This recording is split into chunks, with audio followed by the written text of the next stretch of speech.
Our first reading is from the Old Testament, the book of Job, chapter 1, verses 1 through 12. In the land of Uz, there lived a man whose name was Job. This man was blameless and upright. He feared God and shunned evil. He had 7 sons and 3 daughters, and he owned 7,000 sheep, 3,000 camels, 500 yoke of oxen, and 500 donkeys, and had a large number of servants. He was the greatest man among all the people of the East. His sons used to hold feasts in their homes on their birthdays, and they would invite their 3 sisters to eat and drink with them. When a period of feasting had run its course, Job would make arrangements for them to be purified. Early in the morning, he would sacrifice a burnt offering for each of them, thinking, "Perhaps my children had sinned and cursed God in their hearts." This was Job's regular custom. One day, the angels came to present themselves before the Lord, and Satan also came with them. The Lord said to Satan, "Where have you come from?" Satan answered the Lord, "From roaming throughout the earth, going back and forth on it." Then the Lord said to Satan, "Have you considered my servant Job? There is no one on earth like him. He is blameless and upright, a man who fears God and shuns evil." "Does Job fear God for nothing?" Satan replied. "Have you not put a hedge around him and his household and everything he has? You have blessed the works of his hands so that his flocks and herds are spread throughout the land. But now stretch out your hand and strike everything he has, and he will surely curse you to your face." The Lord said to Satan, "Very well then, everything he has is in your power. But on the man himself, do not lay a finger." Then Satan went out from the presence of the Lord. Would you please stand now for the reading of Luke, our gospel reading, Luke 18, verses 1 through 8. Then Jesus told his disciples a parable to show them that they should always pray and not give up. He said, "In a certain town there was a judge who neither feared God nor cared what people thought. And there was a widow in that town who kept coming to him with the plea, 'Grant me justice against my adversaries.' For some time he refused, but finally he said to himself, 'Even though I don't fear God or care what people think, yet because this widow keeps bothering me, I will see that she gets justice, so that she won't eventually come back and attack me.' And the Lord said, 'Listen to what the unjust judge says. And will not God bring about justice for his chosen ones who cry out to him day and night? Will he keep putting them off? I tell you, he will see that they get justice, and quickly. However, when the Son of Man comes, will he find faith on the earth?'" This is the gospel of the Lord.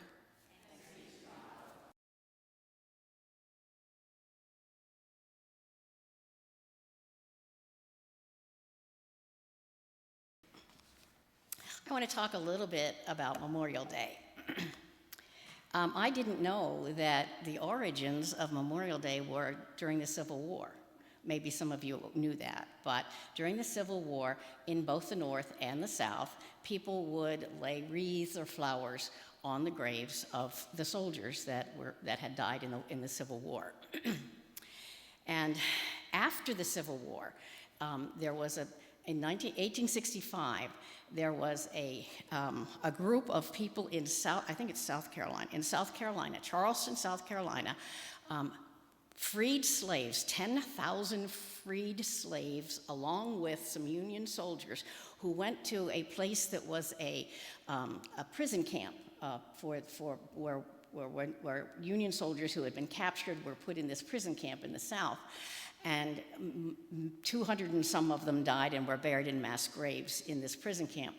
And the soldiers and the freed slaves reinterred them so that they would have what we would call a proper burial, and then laid wreaths and flowers and such on their graves on May 1st in 1865. And that's sometimes thought of as the origin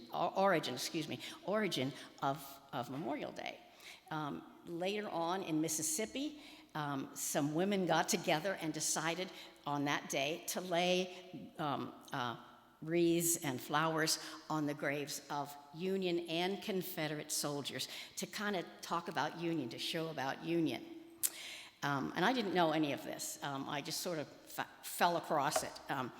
But there was a general who, while they were trying to find out ways to honor those who had died in the Civil War, a general named John A. Logan issued a proclamation calling for a National Decoration Day in 1868. General Logan served as a commander-in-chief of the Grand Army of the Republic, which was an organization for the Civil War veterans. He suggested May 30th as an annual National Day of Observation for those who had fallen in battle. Now, some people think he chose that day because it was kind of a neutral day, nothing going on in the north, nothing going on in the south, so that it wouldn't be, so there would be no favoritism. It would be a neutral day. Others think that May 30th, we're going to have some flowers, so we can put the flowers on the grave. Who knows why he chose that day? But for many, many years, until I think it was 1971, Memorial Day was celebrated on May 30th, which would have been yesterday. And then in 1971, it became a national holiday, and it was declared that it would be the last Monday in May, in forever and ever, I guess, until somebody changes it back again. But that's kind of the story and the history. For decades, the Memorial Day was a celebration for Civil War veterans. And then it expanded into honoring all of those who have fought in battles, all of those who have died in battles, and veterans in general. So it is a time when we celebrate those who have made sacrifices for our country. A wonderful president, Dwight David Eisenhower, reminded me one time when I was listening to some of the things that he was saying online, that the people who hate war and seek peace the most are those who have fought in a battle. When we celebrate those who have died in battle, we are celebrating peace seekers. Those who have fought in wars know things that those of us who have not will never know, never understand, never experience. And they are the ones, according to General Eisenhower, who are desperate for peace. So when we celebrate Memorial Day, we celebrate peace seekers. So I'm just going to ask you to take a moment, just lift up anyone you may know who is a veteran or who has sacrificed for us, for our country, who is a peace seeker. Lift them up, or lift up everybody. And then I'm going to ask you to close that silent time praying for peace.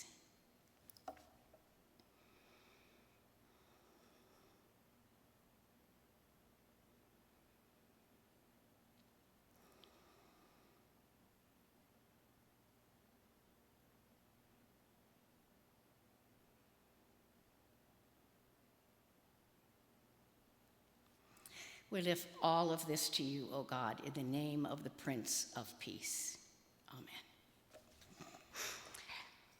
Amen. Several years ago, I was coming home from a meeting in Harrisburg and noticed that I was getting low on gasoline. Now, the vehicle that I had at that time had right above the rearview mirror a little gauge that said, "This is how many miles you have to go to empty." It said 75 miles to empty. I thought I was fine, but I like to keep my gas tank full. It's a little difficult in this day and age, I'll tell you that, but I wanted to keep it full. It made me feel more comfortable. So I stopped in a gas station to get it filled up, and when I pulled into this gas station, I realized that this is a price I was not willing to pay. In those days, where I lived in Cumberland County at the time, and there were lots of little mom-and-pop gas stations, and so it wasn't like every gas station had the same price. So I found a price. I knew there was a price closer to home that was better, so I decided to wait till I got home. pulled into the garage at the parsonage, and it said 50 miles to empty. All right, I'm good.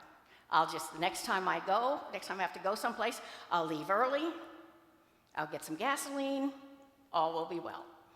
Well, I forgot to leave early. I forgot about the gasoline, and I was going to a church way out in the country where I had never been before. I didn't know where this church was, but I had a GPS. So, now, in those days, the GPS did not memorize your route like it does now. If you ran out of signal, you ran out, and you didn't have the GPS was done. So here I am, I'm driving along on a road I don't recognize, GPS is gone, and I looked up you can't trust those gauges, trust me on this? Now it said 0 miles to empty. So I'm driving along, not knowing where I'm going, no GPS, running out of gasoline, and what did I do? I prayed. I said, come on, God, get me to the church on time.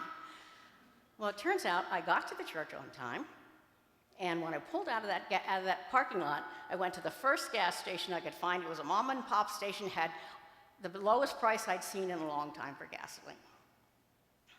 Now, we who are Christians might say, God answers prayer.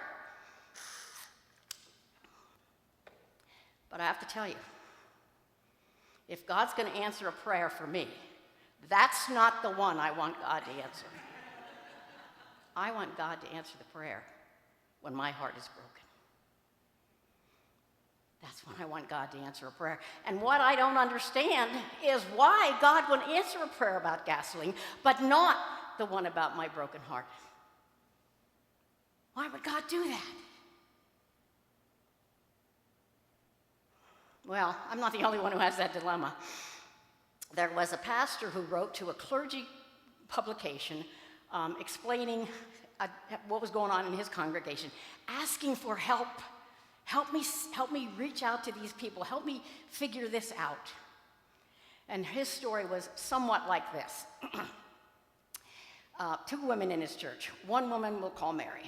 Mary was active in the church, involved in almost everything that went on in the church.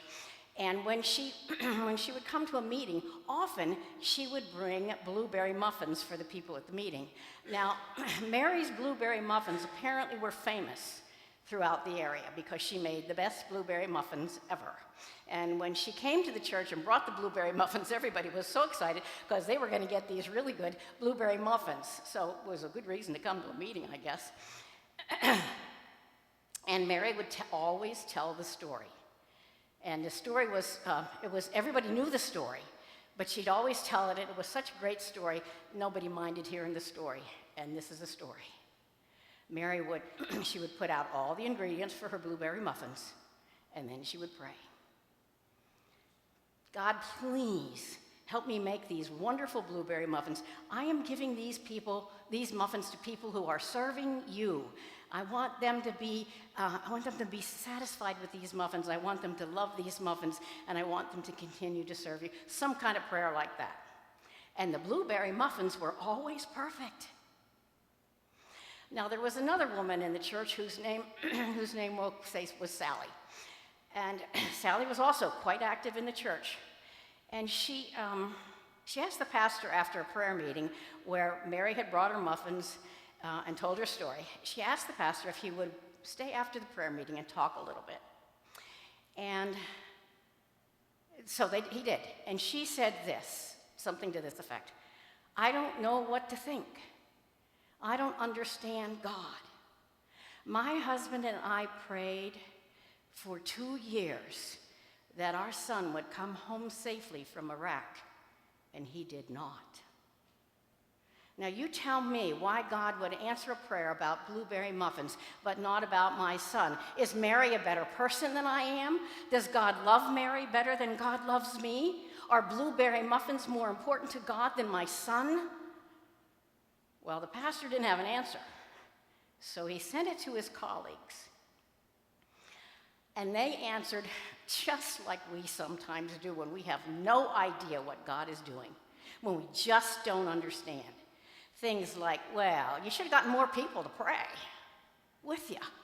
You know, more people praying makes, oh, God would hear that better, right?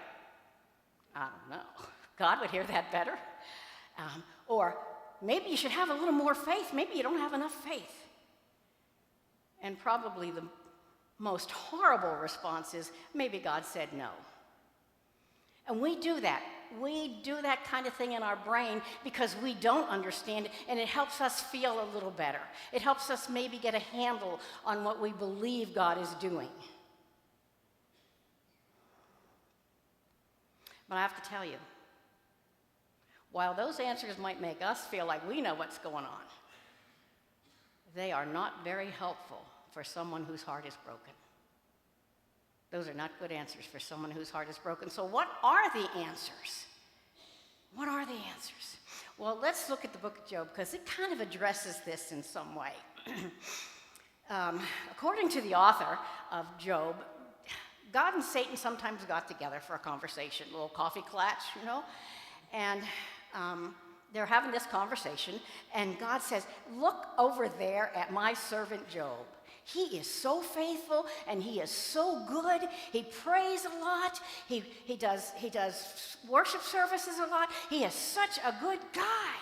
And Satan went, of course he's a good guy. You keep giving him stuff. He does something good, you give him stuff. Now, I want you to understand that this is coming out of the mouth of Satan. This is prosperity gospel. Prosperity gospel says good things happen to good people, bad things happen to bad people. Out of the mouth of Satan in the book of Job.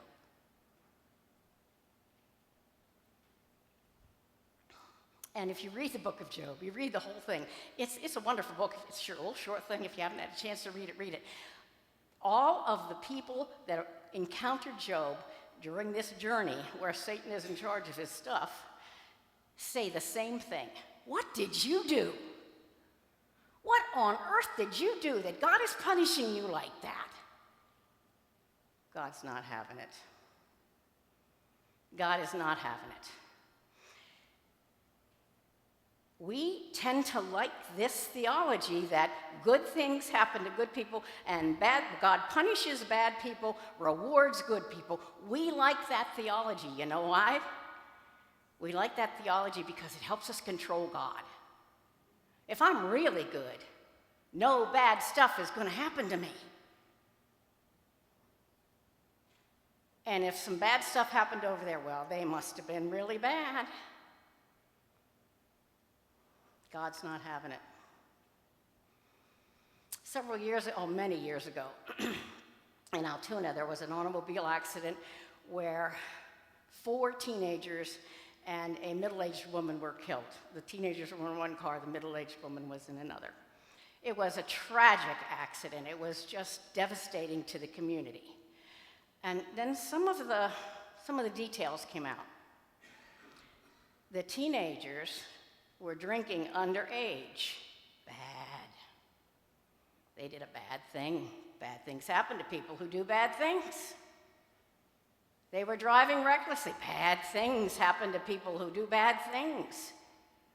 The woman, and I knew the woman, she was fastidious. Everything was in place, everything in order. She didn't wear her seatbelt that day for some unknown reason. Bad thing. She did a bad thing, and a bad thing happened. But that's not going to happen to me because I always wear my seatbelt. And my children are not going to be drinking and driving recklessly, so nothing bad's going to happen there. We like that thinking. It keeps us safe, and it controls how God treats us. When we do bad things, God does bad things to us, and when we do good things, God does good things to us, and we control God by our behavior.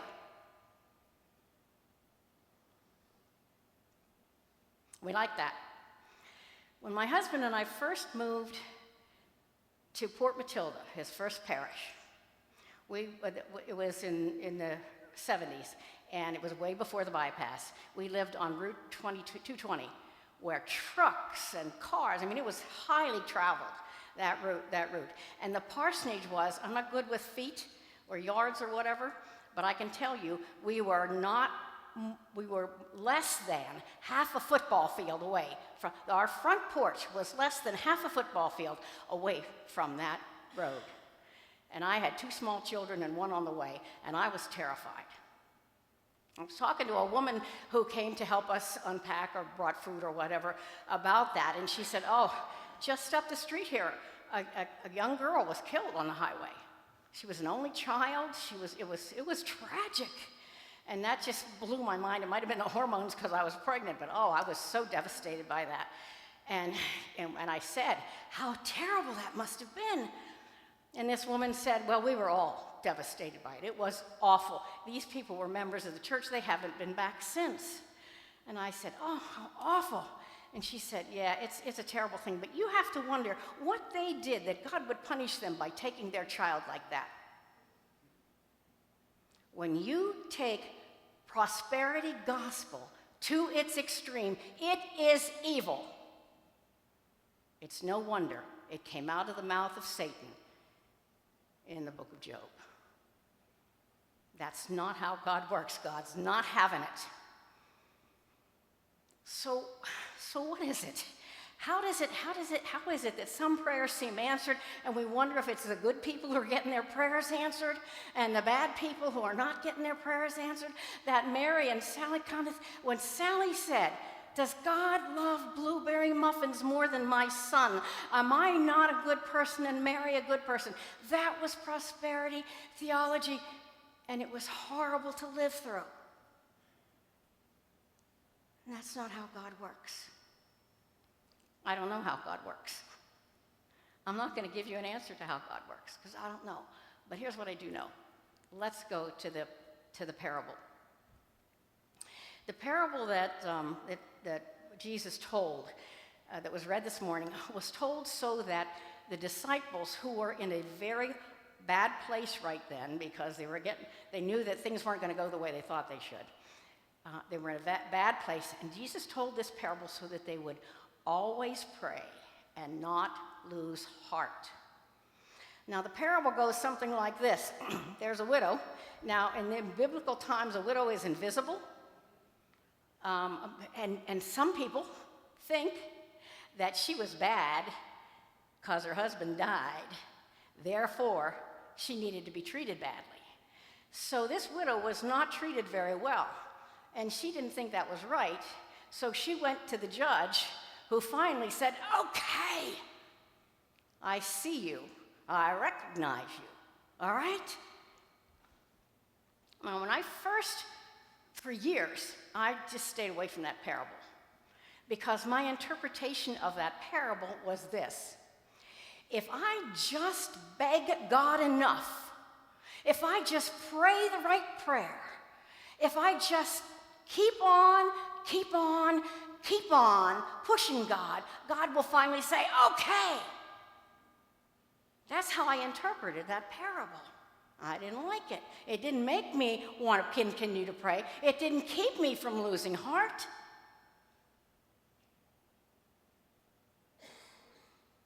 So I started looking at parables, studying parables. And it turns out it turns out that most parables have a figure that represents goodness and a figure that represents not so goodness. So if you look at the prodigal son, who is the figure that represents goodness in the prodigal son? The father, right. The father represents goodness. And those who represent not so goodness are the brothers. In the Good Samaritan, well, it's right there in the title, but we titled it The Good Samaritan because we know who represents goodness in that parable. It's the Samaritan. And those who represent not so goodness are those who passed by the man who was injured. Now, in this parable, if we carry that theory in this parable, and some scholars have done this, we have to look at the judge. Clearly, that is not the good figure in this parable. Jesus is very clear. This is not a good guy. This is a guy who doesn't care about God or care about anything. That can't be. It has to be the one that represents the not-so-goodness. So then we go to the widow. if the widow represents goodness, what does that say? What is Jesus saying here? And then for me, that parable clicked in. Because, you know, when I'm going down the road and I don't have any GPS or any gasoline, oh God, here, we're together. Come on, God, let's hang out together. But often, except for the times that I set aside specifically for devotion, often I don't think a whole lot about God unless I'm running out of gasoline or something horrible is happening. And then I think about God. I'm sort of like the judge where God is invisible to me unless there's something going on. But God is exactly like that widow. God will never stop coming to me. God will never stop nagging me. God will never stop pushing me. And finally, when God called me into ministry, no, I'm not going into ministry. I'm going into psychology. No, I'm going to try child psychology. No, I'm going into counseling. Finally, I said, all right, God, you got me. It just clicked for me because God never gave up on me. And God never gives up on you. God keeps coming and coming and coming to you, whether you're a good person, whatever that means, or a bad person, whatever that means. God keeps coming to you. If you've ever read, there's a poem called The Hound of Heaven by Francis Thompson. If you've not read it, look it up. God is the Hound of Heaven. Hound of Heaven by Francis Thompson, if you're trying to write that down. This is a story of a man who he tells his own story. He is addicted to opiates. He is living in the streets, and God will not leave him alone.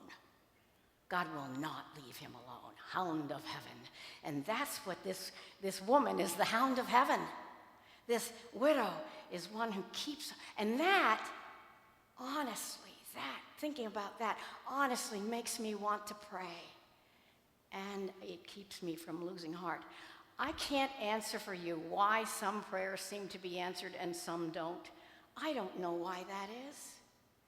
But here's what I do know. I know that when you're running out of gasoline in the country, God is with you. And when you're baking blueberries, oh my goodness, I love that image of baking blueberries in the kitchen with Jesus, don't you? Wow. If I thought of that more often, I'd probably use my kitchen for more than making coffee. But if you're in the kitchen making blueberries, Jesus is with you.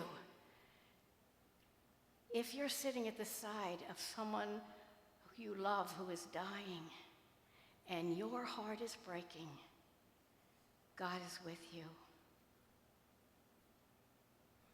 When you are in the midst of sinfulness, as far away from God as you personally and emotionally can get, God is right there in your face.